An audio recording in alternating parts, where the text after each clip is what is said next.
I should say, when I studied Agamas, his compassion shook me. The kind of a time it takes to set the context about everything and the detailing. If somebody comes and asks me, oh, how do you know it is written by Sadashiva? I'll say, when you read this, how he makes you feel he knows you thoroughly, this itself is possible only by a person who has achieved Sadashivatva.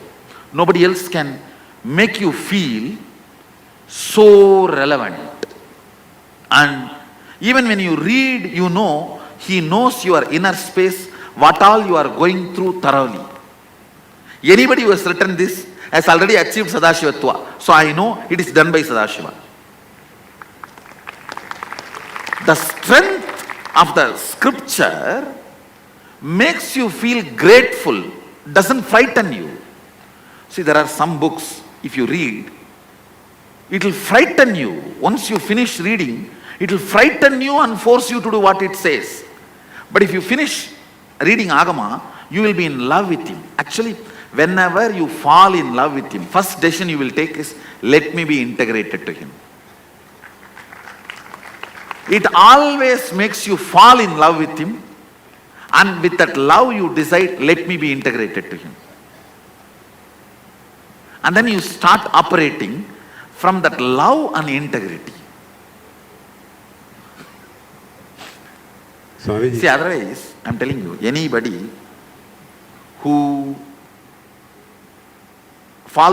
stumbles upon this kind of ability to manifest powers, always try to become dictatorial and put themselves, never shows the source.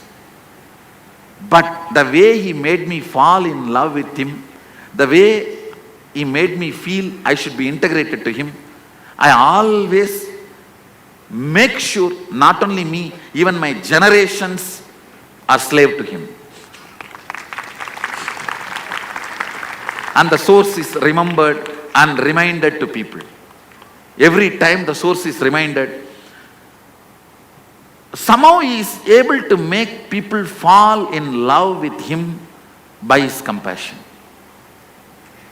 The amount of time and energy he spends on elaboration. I should give you some of the chapters which we recently translated on this third eye. The considerations he does, and then the precisely explaining with the context. Yes. Swamiji, the way you explain makes me feel to integrate with you, Swamiji. It's amazing. I got two things. See, I received Agama from Arunagiri Yogeshwara. I neither had time nor had the opportunity to study elaborately. It is like if he talks to me 10 words, like a 1 terabyte material will get downloaded into my brain, like on blast. For example, he talks about the Yoga Pada of Kamika Agama. And he will explain 2-3 asanas. By the time, like a lightning, something will happen in my system. When he explains the 7th, 8th asana, I know all the 700 he is talking about. I'll just feel he can talk, I can refer it from my mind and compare, understand. That is the way I received. And now, fortunately, by many devotees' help, we are able to collect all of that. And when I collected more and more, I am able to clearly see how I can transmit that to all you guys. See, I myself did not receive a systematic Gurukul education. I was taught by Arunagiri Yogeshwara, who just downloaded everything. Now, for example, few days before, the last batch Nityananda Yogam participants, I was sitting and explaining the whole science of Navagrahas. Sadashiva talks about Navagrahas elaborately. The whole science I was explaining. And I know I am talking from Agama. And after explaining, I told them, but still I have not got the original book in my hand. If I get it, I can make this as a syllabus to my Balasans. In 1 week, somebody brought and gave the original 7 volumes. Some old book collector, he sent it as a gift. Now we made that into syllabus for Gurukul. Because when I want to teach to the teachers, for example, if I want to teach only to you guys who are going to be benefited, you will not ask me Agama reference. The moment I say Agama, you will say, that's all Swamiji, enough, I don't need any other reference. But when I want you to go and teach to others, I need the book. I need the source. I need the source. Last 2.5 years only, we started working on that line. Collecting the source. Now fortunately we have a team also, is translating. A team is translating. Janardhan is expanding the team now. We are entering into the expansion of maybe 200 people. We are looking at making it in 200 people. Continuously translating. More and more. English, from Sanskrit to English. Sanskrit to English. Actually what we want, as on now we have collected 3 terabyte material on Agamas. We want to translate everything and freely upload in the website, in the internet. So anybody wants, they can practice. They can practice, do research, learn. It's like we have taken it up in a large scale. Already one team is working, but now we are going to expand it to 200 people. That work is also going on, side by side. When I study this whole thing, I only understand the compassionate consideration our masters carry for human beings. Nowhere threatening is used. Even their marketing is such mild, romantic marketing. I should use the word romantic marketing. The whole marketing is such romantic marketing. Even that looks so cute. No, you just know an innocent guy is marketing. It is so beautifully presented, so compassionately presented, and so much of considerations are taken about the human beings and the problems human beings may face in the future. All these are openly discussed. And Sadashiva, after discussing all these, he says, after all these detailed discussions, he comes to a conclusion. Then, it is no more he instructing, he is taking all of us into his confidence. And then, he is saying, shall we do this now? And he is creating a certain space. That is why I want to say, it is not book, it is a process. He is creating certain space and then evolving it. See, even for this whole process, I need to create a certain space where we have a lot of small talk. See, yesterday whole day what I did is only small talk. If you just go through the whole session yesterday, I sat 10 hours with you guys. What I did? Nothing. Hardly I spoke about the main subject maybe for 1 hour.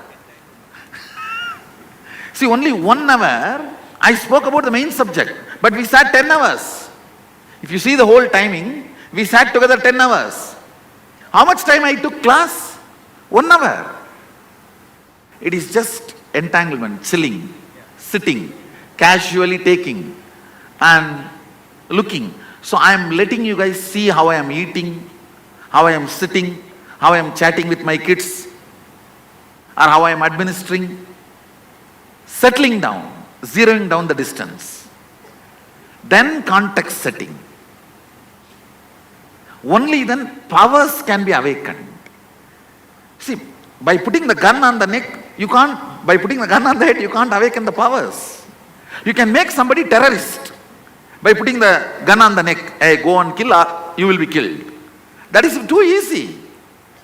terrorist manuals can be written very easily. Fanatic production manuals can be written very easily. But agamas are a process. These are written to develop a very subtle grooves in your brain which completely keeps you awakened, which keeps you fully alive. But convincing somebody, come on, come to this state, you will be blissful, you will manifest all these powers, is not a joke. A subtle grooves in the brain need to develop. This whole book, I can see his tremendous love and consideration for what goes on inside us. Especially when he describes, you will feel as if he is sitting in front of you and reading your mind. How many of you feel in the satsang, I am talking directly to you? That is what exactly I felt when I read Agamas. He is talking precisely to us. That feeling he is able to generate. I can say that is the life thread of Agamas. Yes, please pick up the mic. Give the mic. So Swamiji, I'm sure the old temples were all complying with this. Actually, all temples are built by each Agama. Even see, for now? example, Tiruvannamala temple, just reading the Karana Agama, I can give you the whole plan of Tiruvannamala temple. I don't need to go there. I don't need Google map. I can tell you which pillar will be in which side, what deity will be carved on that pillar. I can give you sitting here in Karana Agama. Same way Madurai temple, Kamika Agama. Same way Tirupati temple, there is Agama. In Vaishnavism, Pancharatra, Vaiganasa, 2 Agamas. So each temple is built precisely by Agamas, and each temple develops its own patadi to run the temple, to operate the temple. But are the modern Hindu temples in accordance with Agama? No, unfortunately. So there's a lot of potential there. All modern Hindu temples are social gathering places, Right. not the place where God lives. So this is so important. This knowledge is so See, for important. example, I myself dictate, you build my house like this. Only if you build like that, I will come and stay. Yeah. If not, my memories can stay. You can celebrate my memory. Right. But if you want me to come and stay, it has to be as I instructed. So this is something that the leaders of Hinduism today, Need to know. all the leaders of Hinduism, basically going around giving all kind of events and lectures and talks and so on. But if they don't understand Agama, then that is some kind of a postmodern Hinduism which they got. And one more thing, as on now, other than Agama, no other book has a detailed instructions about building temple. In Vedas, we had a part called Stapatya Veda, which is lost. Available temple construction science means only Agama we have. Also, what about worship at home? Is it Agamas? Yes. Even that Sadashiva gives an elaborate description. What about marriage ceremony? Yes, Marriage. all the 36 rituals, the Annaprasna, Garbhadana, everything he gives detailed description. My guess is that most Hindu marriages, at least in US that I have attended, have nothing to do with Agama. They just Nothing to do with Hinduism. nothing to do with Hinduism. Yeah. Actually, Yeah. Hindu marriage is a ritual done to the Kuladevata. You can't have non-veg and alcohol there. Right. You see, in all Hindu marriage, the Kuladevata is invoked. You can't have non-veg and alcohol. The moment you bring non-veg and alcohol, it is no more Hindu marriage.